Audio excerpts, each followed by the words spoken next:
Welcome to another episode of Keep Them Coming. I'm your host, Kristen Thomas, and today I am joined by a fellow sexologist and coach, Savannah Rose. Welcome to the show. Thank you for having me. Absolutely. I'm excited to get season 3 started. This has been a long time coming, but I needed a mental health break from doing some stuff that just was really bogging me down. Unfortunately, the podcast takes a lot of time that I just decided I didn't have anymore. So I'm glad to have you back here with me while I bring back the podcast. So I got to start off with this question simply because I get this question all the time. I always get asked, how or why did you become a sex coach?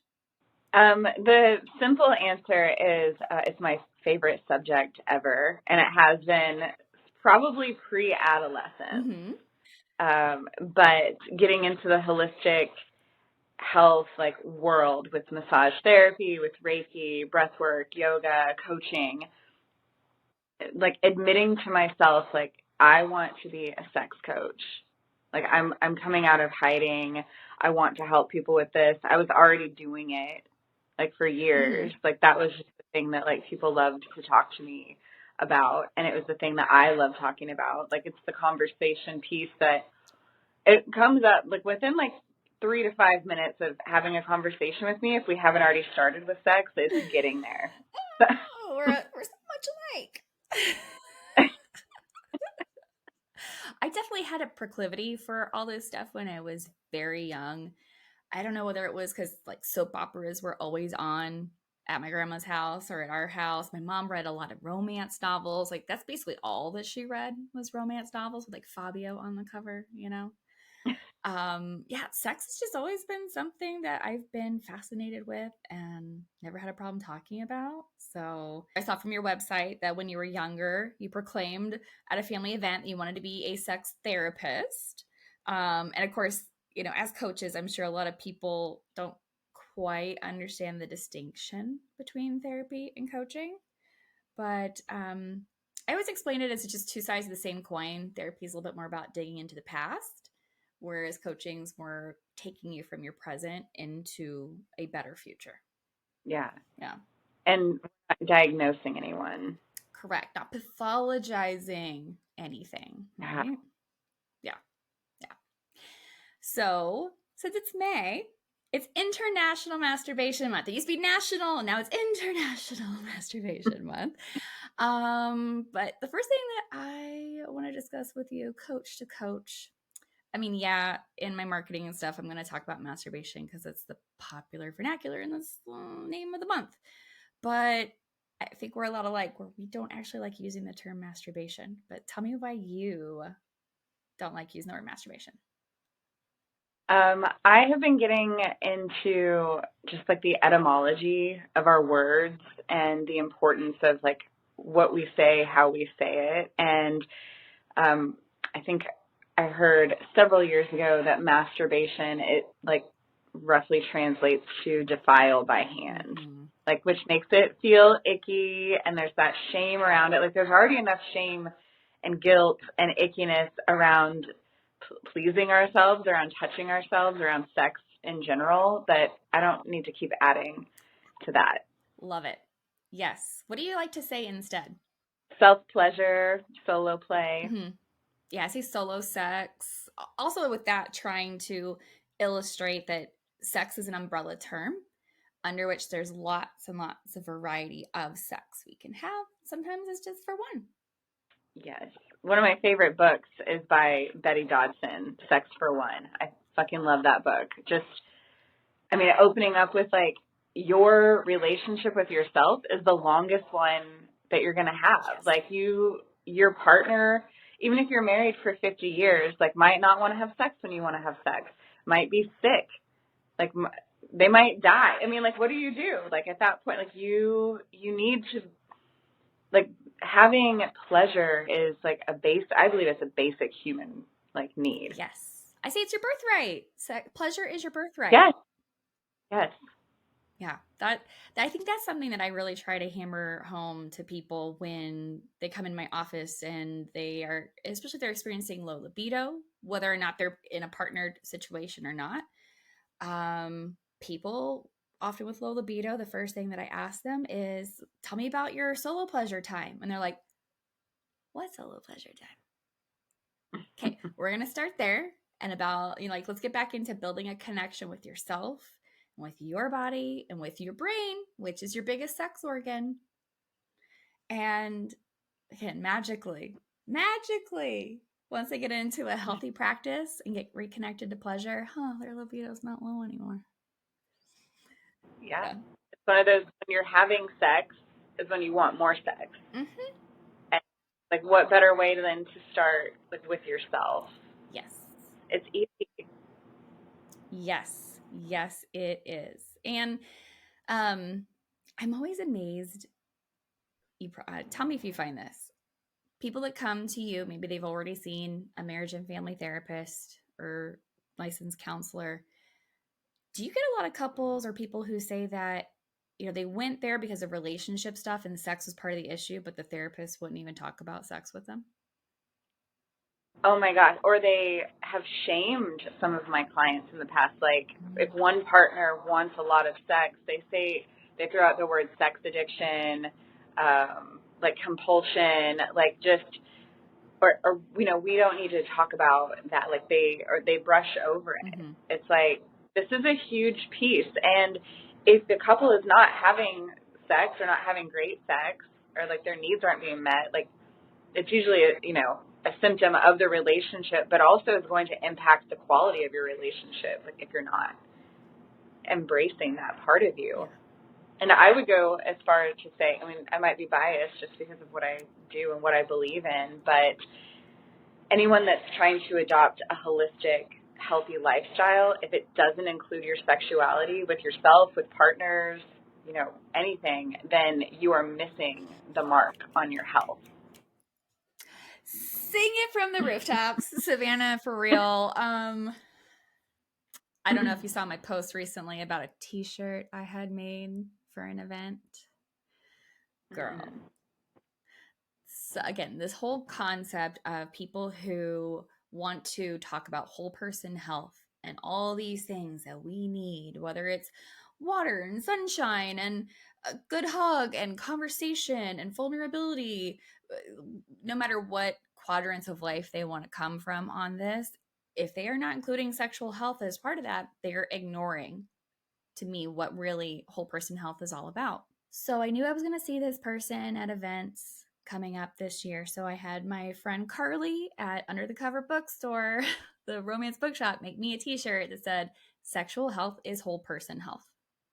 Splashed all across my tits, multiple lines of it. And at the very end, it said, "Have a nice day." I need one of those. I'm thinking about getting them printed up for sure, especially for my fellow sexologists out there. I know there's more people than that would want one, but for sure, some of my fellow coaching friends were in the DMs like, "Where'd you get them?" Like, it's custom, it's one of a kind so far, but I'll let you know if we print more. But I just don't, I don't get it. I don't get how people can try to line up all these things that they think that you need to be a healthy whole person and then just completely ignore sexuality and pleasure. Yeah. Well, when you approach it from like a tantric or Taoist look, it's actually the root. It's the very start. Everything comes from that sexual life force, that vital energy. Like if you say that you want to be more spiritual or more loving or create something, it, like the fuel is sexual energy. It just gets refined and transmuted into something else. Like it just makes me giggle. Like Yeah, when abstinence is like a part of being spiritual or being like religious, it's like, okay, but you can't deny that there is sexual, like erotic energy that's everything. agreed. It's in everything. Yes. Like you are alive because someone had sex. I say that all the time. We are here because of sex. Even if you don't have sex, you can be asexual, but we're still here because of it. And you exist because of Yeah. it. Yeah. So that, you touched base there on Tantra, which is something that you studied. so you did the Vita coaching program, right, with Layla Martin, whereas I did Sex Coach You with Dr. Patty Britton. And we talk about Tantra, but I don't think it's quite as in depth as far as what you learn about it. So I think that there's a lot of misconceptions out there about Tantra, and that there's the sort of life force part that you talked about. Then there's the erotic practice involving tantric practices. But I think that people just label it Tantra, right? Do you think Yeah, that's a it's become misconception or like like gets convoluted? Like, tell me about that.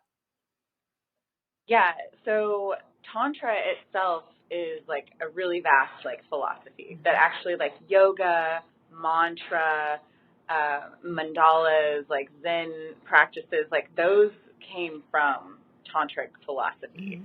And then there's like the left hand path of tantra, which is like the lightning path.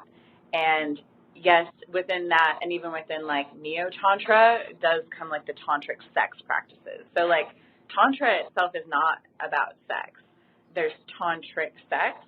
And what I find fascinating about tantra and weaving sexuality into it is that you could essentially like fuck your way to enlightenment. Like I love that Layla said that. Like that stuck with me. I'm like, That's damn, juicy. I like like if that. our here is to be our most actualized selves and like find this state of enlightened beingness, yeah, sure, you could be like a monk and meditate every day on the side of a mountain and like give up all your worldly possessions, or you could realize that your sexuality like is your divine birthright and is a way to heal and and find bliss. Like I mean, I believe that enlightenment is just that state of absolute bliss where it's just you realize everything in your life has been sacred.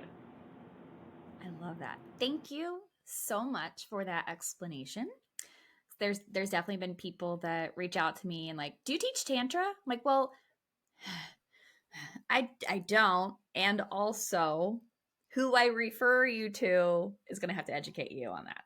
So there's just I think there's a lot of people Yeah. out there that heard a buzzword, they did some quick googling, and now they want to have this mind-blowing tantric sex. Well, cool, yes, and there's going to be a path to get you there before you just immediately jump into that mind-blowing sex. But I love that explanation. Thank you so much for that one. I think the listeners need that one too.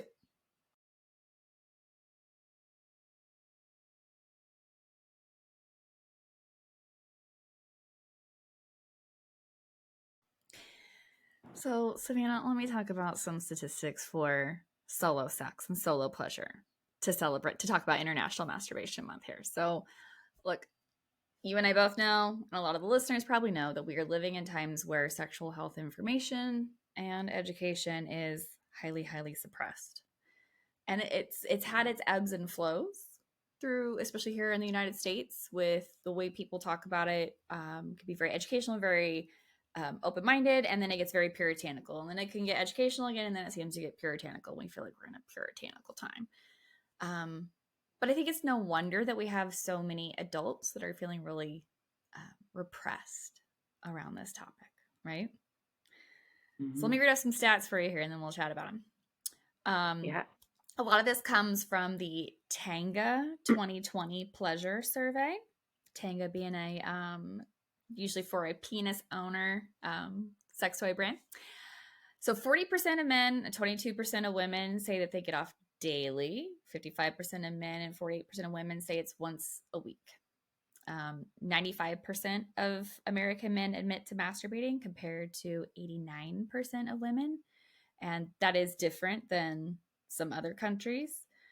54% of women use vibrators when masturbating, and reportedly only like 17% of men use any form of a sex toy for solo sex. I love this one here. 4 out of 10 women say they prefer masturbation over sex. Mm-hmm. Let's talk about that one for a second. Okay. Yeah. Well, let's talk about the orgasm gaps too. Yes. Exactly. Yes. Please go ahead.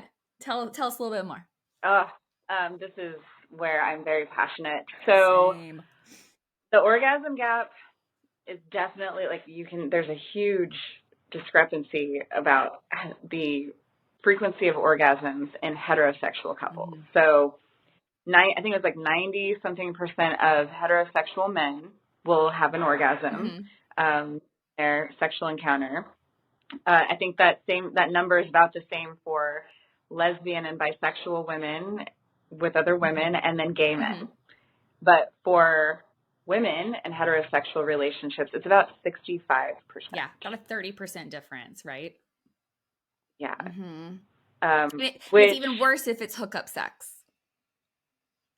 yeah, because there's like this lack of, that's a whole subject. But what was interesting too is that it's not like the heterosexual women, if they're masturbating, that number is about 95% that they're Mm-hmm. having an orgasm. So it's not like, oh, women's bodies are so fucking complicated, they just can't have an orgasm.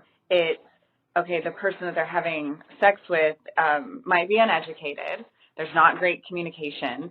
She doesn't maybe know what she wants because she's not exploring because there's so much shame Mm-hmm. around exploring that yourself. Mm-hmm. Um, but yeah, when I read the book Becoming Cliterate, I think it was like in 2018, Mm-hmm. like I changed my script when I started having sex. So even in those hookup situations, it was like, this is how it's going to be. Like, you can have an orgasm. That will happen for you. I guarantee it. But I'm going to have one or two before you do. Yeah. Hell yeah. Like, so, I mean, that is how this works because this is how my body works. Yeah. I broke out my magic wand on a few guys when I was in my hookup era, or my casual dating era. Because I definitely had like a rotation. It wasn't all just first timers. It was, guys that came back for around 4 or 5 or 6. Anyway, Yeah. broke out the magic wand a few times for them. Uh, 2 were very intimidated by it. 1 did not realize that the magic wand was for external stimulation. 1 just flat out was like, no, why would you get that out? I'm like, well, if you're perfectly able to make me come with your mouth or your hands or things like that before you have an orgasm, then we won't get it out. I got it out. My jaw hurts. Yeah, right. Well, use your fingers. Like, Yeah. Alternate. mm-hmm. That's what I do.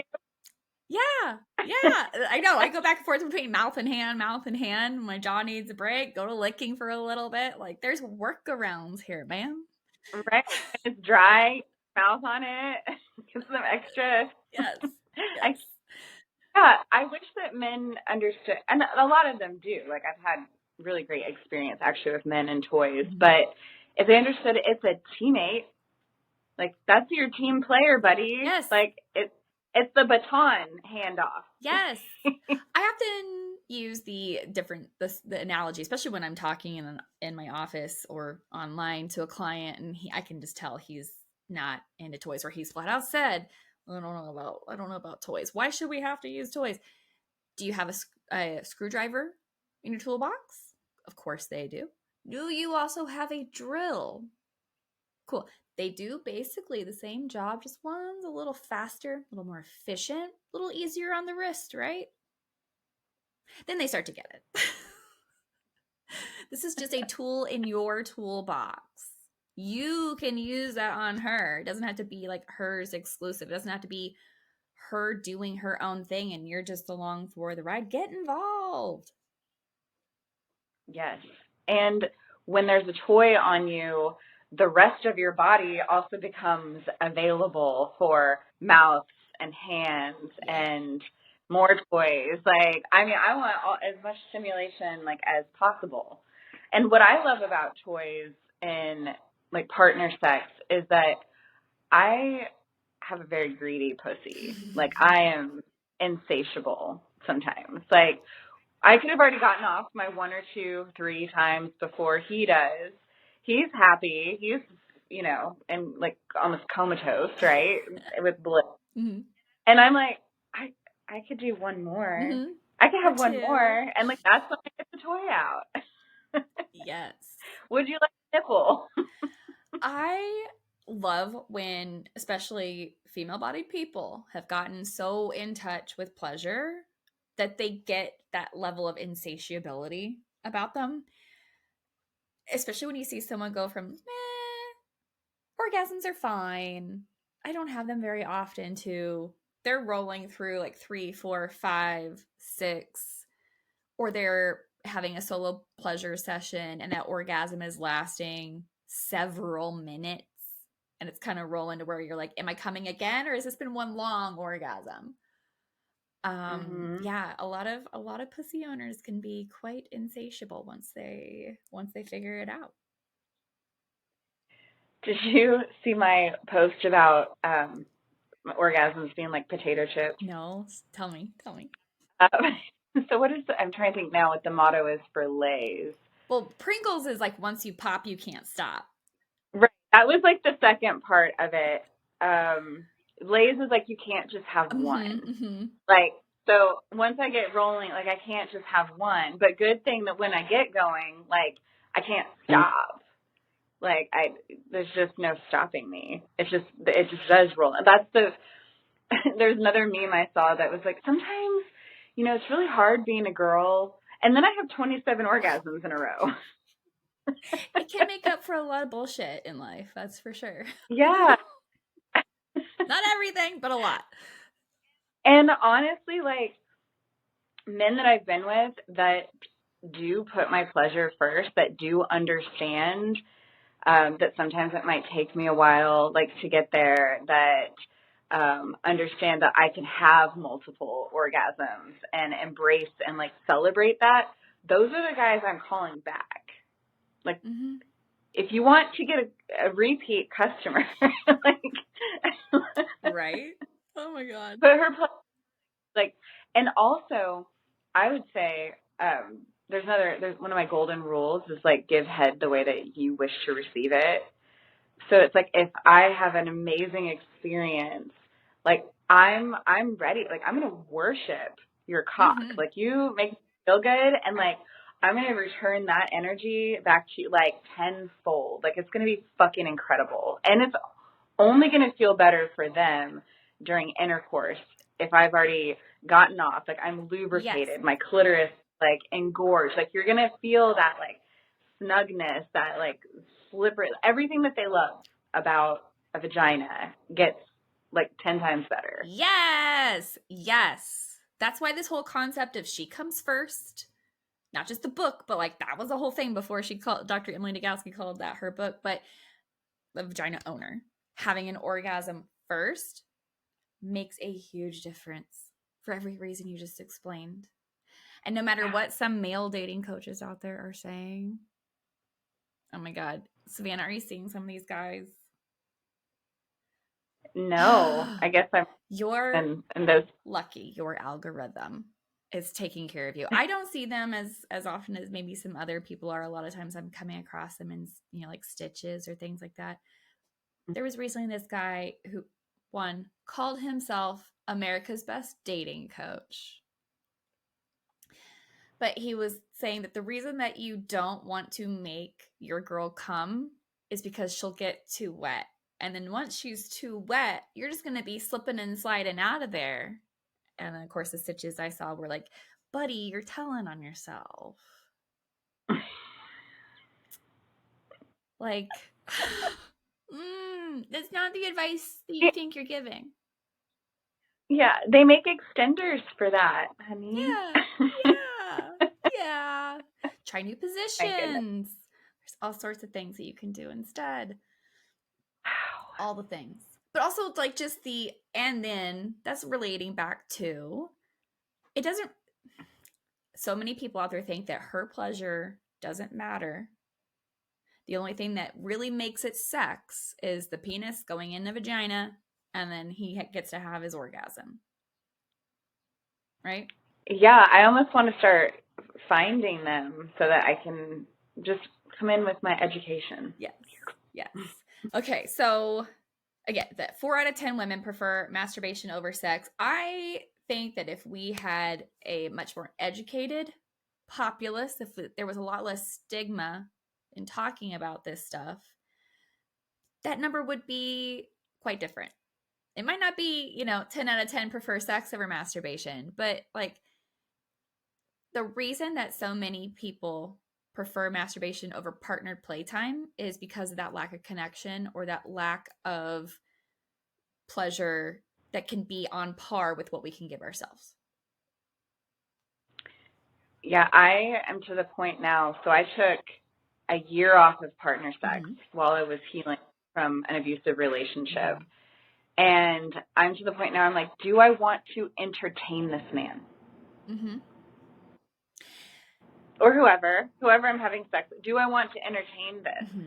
Because, yeah, sometimes it feels like, I could see where someone would prefer masturbation because it can feel like work to have sex like with another person. But I love partner sex. I love that connection. I love that I can communicate my wants and desires. And that it's not this like, oh gosh, like this might hurt if they do it wrong, or they're not listening to my needs. I feel like they're just using my body for a masturbation object. Yes, exactly. Guys out there that are not partnered and are looking for someone, just take it from us. You are not competing with other men for her pussy. You're competing with her for her pussy. Right? Yes. Yeah, I mean, about like when I'm like, okay, I'm going to self-pleasure before I go out, which is like one of my favorite things to do. Like you get a natural blush, you get a little like boost, you're like aroused, I just feel magnetic and like vibrant. But I can have like 10, like boom. I know what to do. Where, you meet a new partner, you got to teach them, which I still love that. But I can see where it would just be, it just is a lot more work than to just like, hey, if I want an orgasm, I know 95% of the time I'm going to have one with myself versus the 65%. If you went to a casino with those odds, like, you're going to want the slot machine that's 95% of the time. Yeah. I know another t-shirt we should probably get made for ourselves. If I'm late, it's probably because I was masturbating. Yep. That's a legit excuse. Although we could say self-pleasuring. Self-pleasuring. Yeah. Sorry, I was late because I was playing with myself. The toys I have at home make me want to keep playing. We can come up with these all day long, I'm sure. Yeah. Oh, let's see here. A couple more stats on masturbation and solo sex. 34% of people have masturbated in the office at work. That was high. I wonder if that's just men. I don't know. I don't know many of my friends that have gotten off at work, but I mean, maybe sometimes you just got to go into the bathroom. Let's see here. Men masturbate 46 hours a year and women masturbate 27 hours a year. So I wish they didn't ask me for this survey. No, they didn't. They clearly didn't ask me either. Although I am, and this is one of my things I want to talk about. Let's talk about it now. I do tend to be kind of a quickie person, but I also enjoy my time where I slow down.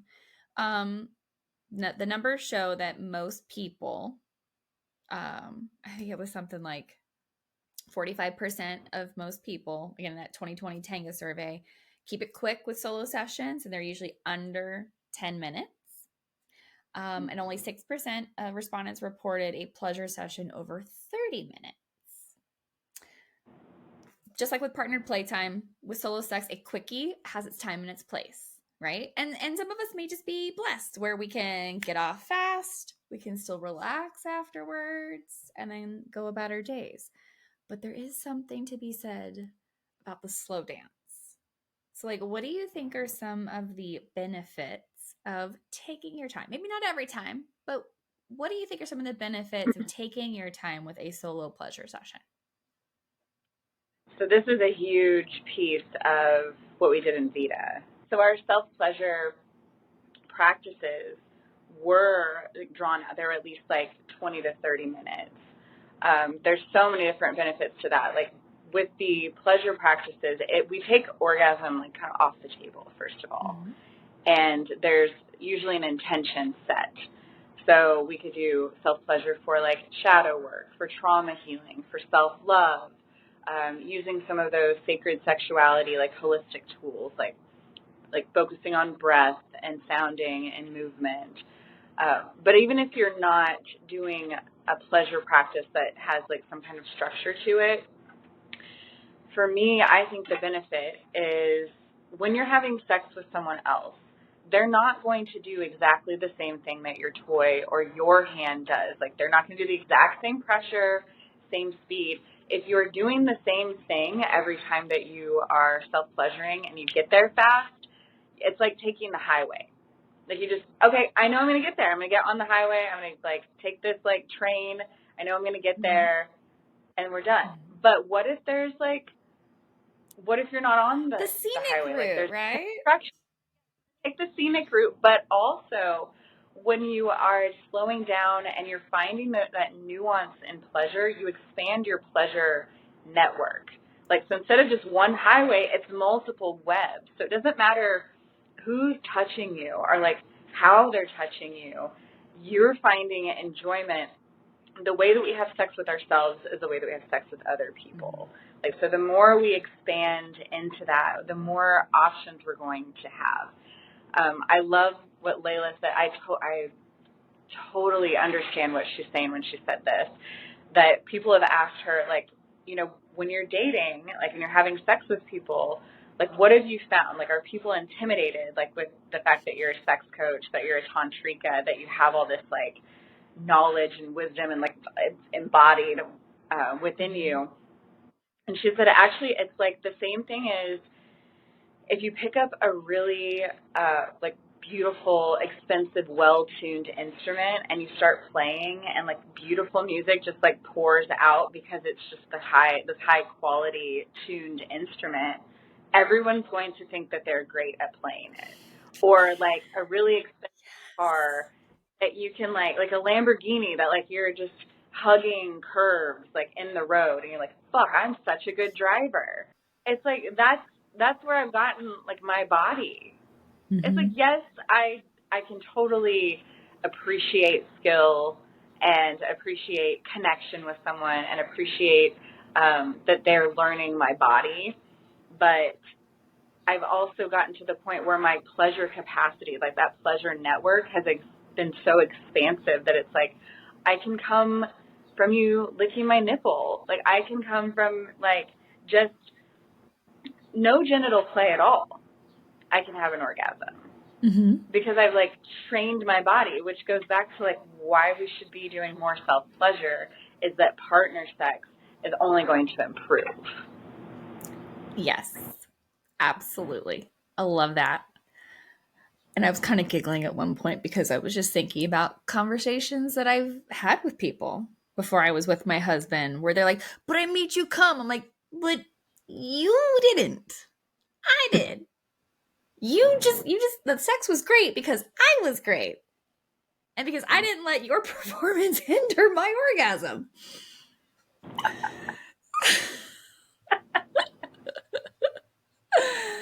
Yeah. And yes, the scenic route during a solo pleasure session is about having some new touch experiences, tuning into your five senses, and at any given moment, just see what seems most erotic to you, right? Yeah.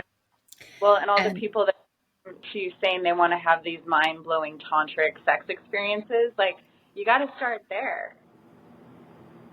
yes. Like you have to train your nervous system to understand like the nuance of pleasure. And as much as I love toys, like I have a couple favorites, learning how to pleasure yourself manually and going at that slow pace and taking even the need for orgasm off the table and just enjoying the present moment of sensations is liberating. Like, it's so Mm-hmm. empowering because it's like, I don't actually need any external source. I don't need a partner.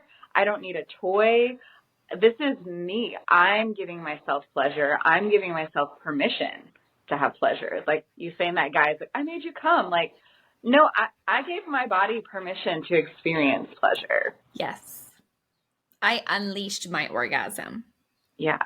Yes. And I try to impart that on clients too, especially female clients, that as you get in touch with your orgasm, you are unleashing it.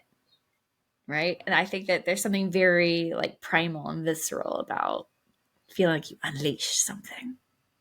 Right. And then it takes pressure too off of your partner when you do Mm-hmm. that. And then it also takes away this like, I need my partner. Like, I need this man to experience pleasure. Like, I've had in past relationships, I would tone down my arousal because I'm like, well, is he interested in sex? Because if he's not, then like, I don't want to get myself worked up. Mm-hmm. And now I'm like, I love that arousal. Like, I can, even if I don't use it sexually, like not even just partner sex, not even solo sex, I get to use that arousal as fuel for my day. Like, I will get turned on, I'll turn myself on before I make a post because Mm-hmm. it activates like those creative centers too. Yes. Ooh, I like that. Yeah. I might have to try that Try more it. often. I must Yeah. try that more often. There are definitely times where like I'm in the middle of a post and I actually have to like stop and take a break. Other times I'm just like trying to knock it out. But Yeah. I should try that, like turning myself on a little bit more before. I mean, especially when I'm trying to make something a little bit more like juicy, a little less like fact based and educational, which sometimes I tend to lean on in post just because that's what gets the least censorship. Yeah. Right? You get too juicy for the algorithm and then you don't like you, I'll smack your wrist. So another thing that this study found is that 53% of people have been made to feel some sort of shame related to solo pleasure, and that 47% of the people surveyed also felt that like guilty feelings after a pleasure session. So, we know it happens. We know it's like half the population that go through some of these things. And some of them are very related to like a religious upbringing or even just a strict family or culture, regardless of religion. But what do you think are some of the best ways to help people transmute that shame and that guilt and shift out of this like sense of this is so taboo and dirty, bad, whatever, into something that's even just more neutral, even if it's not super positive? Like, how do you help people make some shifts in this area? For one, I mean, just educating on human nature. So when we talked about how pleasure is like your birthright, well, Mm-hmm. even before we are born, in utero, we masturbate. Yeah. A lot of people don't Uh, realize that, but yeah, we if do. people think, I mean, think about like the most pure state. People talk about how babies are so pure and they are touching themselves in utero. Like, okay, if the thing that is the most, if the stage in our life that is the most pure, the most innocent is doing that, like what, I don't see how that's wrong. Like, Mm-hmm. it's Mm-hmm. natural. So Yeah. there's that piece. Also, the opposite of shame for me is celebration.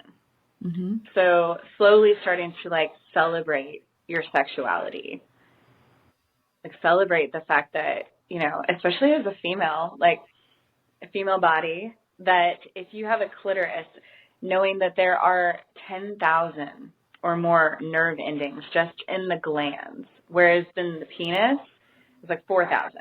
Mm-hmm. I mean, that's still a good chunk of like delicious, like pleasurable Mm-hmm. experiences that can happen. I mean, guys, what is it? How many men did you say masturbate? 95% of men admitted to masturbating. Yes. Yes. Yeah, so clearly they're getting enjoyment. But just knowing that and knowing like how sensitive our bodies are and with females, like because we have smaller bodies, our nerve endings on our skin are closer together as well. So we are built for pleasure. Like pleasure Mm-hmm. really is your birthright. Like we are born and primed and ready. Another big fact around sexuality being such a human experience is like we are one of the only species that has sex for pleasure. The Mm-hmm. other two are the bonobo ape, which I could talk about them forever, and dolphins. And Mm-hmm. like they're also highly intelligent. I was reading Recapture the Rapture by Jamie Wheal. Mm-hmm. It's a fascinating book. But he talks about the reason humans are intelligent, the reason that we have this high consciousness is because of our sexuality. Mm. Like how our bodies are made too. So Mm-hmm. pendulating breasts and larger penises like have Mm-hmm. no actual function except Mm-hmm. for like, hey, I'm sexually attractive. I'm sexually ready. I'm viral. Like Mm-hmm. um, a gorilla, a 500-pound gorilla, like has a penis of like an inch and like 3/4, like maximum, I think. Mm-hmm. So it Mm-hmm. has nothing to do with like the size of the animal Mm-hmm. or penis size. Um, Humans have like you wouldn't know that someone was ovulating. Like you might like know someone and be like, okay, she's wearing like skimpier clothes and wearing lipstick today. She might be like in that Feeling the follicular cell. ovulating phase. Yeah. Mm-hmm. Or she's wearing sweatpants and like eating chocolate. She might be like on her period. Yeah. But other than that, there's no telltale sign that like we're in heat or that we're ovulating, that we're fertile. Mm-hmm. So we have sex around the cycle. Mm-hmm. I mean, other species like are just having sex like to procreate. Yes. So like we are inherently sexual beings. Like I call humans pleasure monkeys. Like, we're always seeking pleasure, right? We're running away Right? and Yeah. going And after. trying to avoid pain or dissatisfaction or, yeah. So Pleasure yeah, self monkeys. sexuality Pleasure and monkeys. I'm going to use that now. yeah, and just know that like you're built for it. You're born to experience sexual bliss and pleasure. Yes. That permission for pleasure piece is so big for a lot of people that are tying in guilt and shame with any sexual expression or pleasure practice. Yeah. So, On a deeper level, like to more on that like individual level, the work I do is we find a desire. So if your desire is like, I desire to experience more pleasure, I desire to have a sexual relationship with myself, we paint what that looks like with all five senses. And then we find a piece inside of you that's like, like I'm in resistance to that. And then we mm-hmm. talk from that piece. And it could be a piece that like when you were 4, your parents caught you. Like my parents would catch me rubbing, that's what they called it, or I'd Mm-hmm. come out of my room with like flushed red cheeks. And they're like, were you rubbing? Like I was doing something wrong. I'm like, but this Mm-hmm. feels so fucking good. And so a piece was created of like, oh, I'm going to be rejected or shut down or get in trouble if I explore this. So there's this piece that comes in that's a protection piece of like, let's avoid you getting in trouble for this, or let's avoid you feeling the shame, just don't do it. Mm-hmm. And if you don't speak from that piece or speak even to it, you carry that with you. So that's why you could be alone. No one knows that you're self-pleasuring, but you feel that shame and that guilt because you Mm-hmm. have these like sub-personalities and these parts. And when you find one, like let's say you do a slow pleasure practice and you hear that like your mother's voice come in, or you hear that piece that's like, I got to get through this really quickly because, this is wrong, or, I might get caught, or any of those things. And how would it feel to put that piece on the other side of the door? Like, give yourself permission, like, just for the next 30 minutes, like, I don't have to have that piece. Mm-hmm. And then you decide if you want to pick it back up. Like, that's the thing too. Like, you can be like, okay, I'll pick up my guilt later. Or you can say, you know what, it felt really damn good to not have a nun inside of me. Yeah. And Yes. then the two that, like, going into even like shadow work is, Mhm. if we repress our sexuality, I believe that is where we get these twisted expressions of sex, Yes. like pedophilia and rape and sexual assault and or even just like closing yourself off, or anything that like is this twisted, like pathological aspect of Hmm. sex. I believe it's because we have repressed it. I agree. I totally agree. And it's probably why we see so many instances of sexual abuse coming out of churches, right? Yeah. There are websites out there these days that are, because so many people out there want to claim that drag queens reading story hour to kids is so dangerous and that these people are pedophiles, yet it's not drag queens getting arrested for abusing children. It's pastors, it's teachers, it's Politicians. priests, politicians. Yeah. And common theme for so many of them, obviously, is the repression of talking about sex, repression of sexual energy, creating this environment where they are convinced that sex is dirty and disgusting, and then you're supposed to save it for someone you love. That can't be healthy for anyone's mindset. And not making excuses, neither of us are making excuses for anyone. It's simply what we see as a logical conclusion to when you are making everything so dirty, taboo, against God, right? When you're going against human nature, you're going to get, as you say, these sort of like twisted representations of sexual expression. And then female sexuality too. It's not that there's not female sexuality out there in the world, but it's very exploitative. Like, Yes.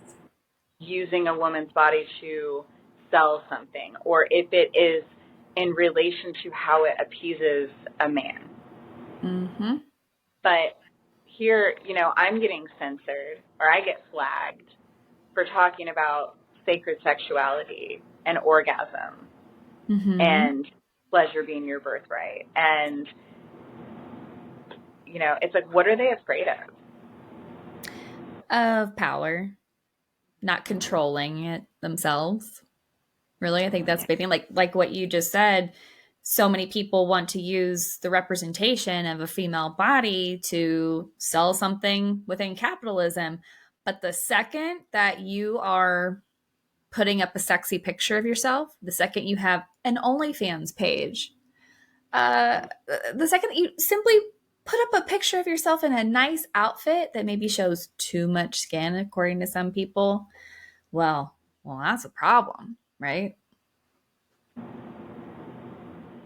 It's But all that bullshit. right there is another piece of overcoming shame and guilt with self-pleasure, is people try to hold you down and repress that and silence it and shroud it and make you smaller, because it's literally your power source.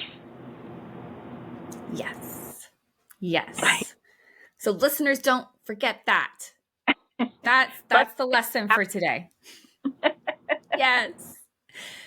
Okay, Savannah, I've got a lightning round of questions here for you. You ready? yeah, Okay. What's your favorite way to turn yourself on? I love simmering. So I'll think about something, like maybe a past event or something I want to do, Mm-hmm. and then I build it in my mind. What am I going to Mm-hmm. wear? Like, how did that feel last time? How can I make it better? Um, that's the mental part. The physical part, my favorite way to turn myself on is using my breath. Mm-hmm. Like, I'll send breath into my pussy, and Mm. and focus on what I'm feeling on the exhale, and on the inhale, it's like sending like energy straight into her. Mm. I like that. I know you said you don't, have to use toys, but if you had to pick a favorite kind of toy, what would it be? I mean, I'll give you exactly the toy. Okay. It's the Lilo Sona, and it's got like it's not like a vibrate, it's like a sonic pulsing. So you put a little bit of lube on, and it suction cups like right onto your clitoris, and it is like it has been transformational. Like that's when it's like if I know I want to come, that's what I'm gonna do, and that's when it's hard to take off of me because I'm like one more, one more, one more. I love it. Okay, let me add that. Let me add that to my list. Yep. I have my wish list of toys. Least favorite sex position. They're all so good.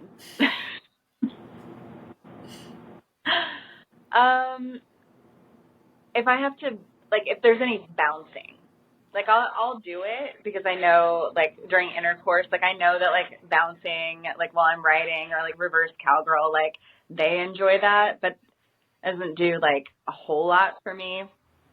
Same. Yeah. If I'm gonna be on top, I want to be like rubbing and Right. grinding so I can get the bulbs in my clitoris activated. But yeah, bouncing, same.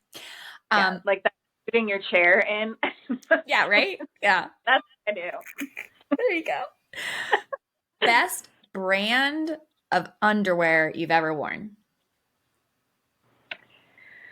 I mean, I love Victoria's Secret. It's a go-to. Mm-hmm. I just got into Savage Finney. Their underwear is so comfortable. Is Everything it? I've gotten, I love. Oh God, I love it. Favorite sex education book? Ooh. Hmm. Women's Anatomy of Pleasure. Okay. Yeah. What is a song that the second you hear it, you feel instantly turned on?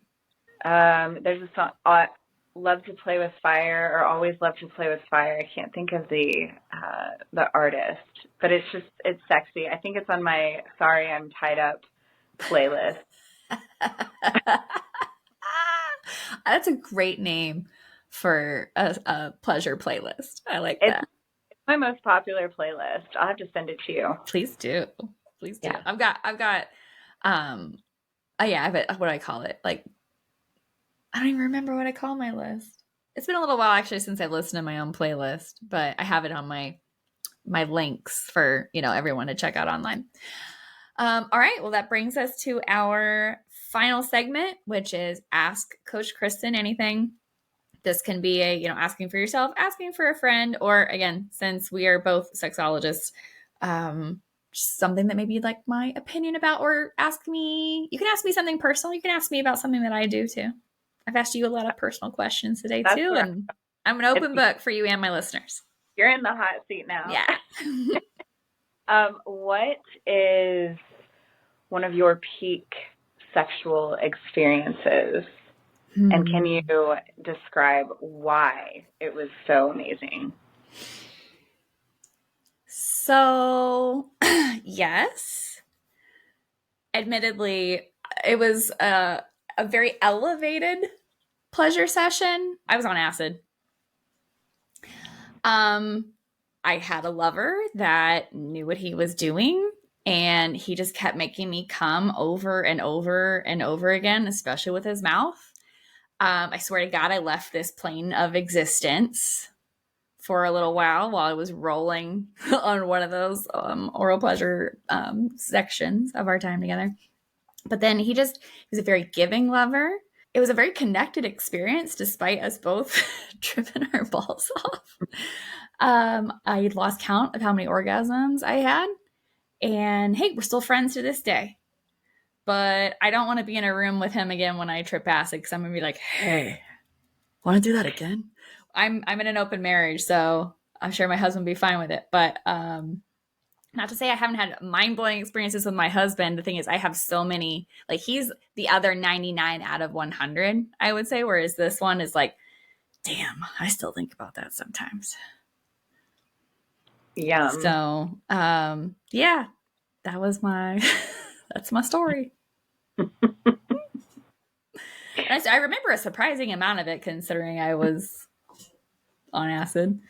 But yeah, just it was somebody who I'd had a previous experience with, so we already sort of knew each other's bodies, and just one of those guys who makes sure there's no gap in our orgasms. He was always a she comes first kind of guy. They need medals. There should be some way to like identify them. Right? Like women should I'm down with like a, tattoo system where we've got like, I don't know, can we scan a barcode and get some info or scan a QR code about them? I did see actually a dating app out there that women have to recommend the guy and then they like rate him. Ooh. But I mean, having a little trophy or a medal to be like, hey, like, I mean, men do that. They hang up like their fish and like deer. Like, why wouldn't you be like, that's Ted? Like, Yeah. I know. I know. I want that honor. I mean, I teach a cock worship class, and actually, job. it was this lover that I've had on my podcast, and I was like, hey, I've got a workshop coming up called cock worship, and he was like, of all the people out there that should be teaching that, it's you. I'm like, thanks, boo. I have reviews from past lovers. They wrote reviews and past participants and their partners. Love it. Like, we need trophies. And they would clearly be a dildo, a golden dildo. Yes. There is like a sex writing kind of organization that gives out golden cocks as awards for those who are like in the industry writing about sex. I want one of those right now. Yeah, I want one of those. Let's get him. Yes. Some DP on. Hell yes. Savannah, this was such a great conversation today. I am so appreciative of your time. I come from a place of abundance, and I feel like there's so many people out there to help that we need like dozens, hundreds more of us.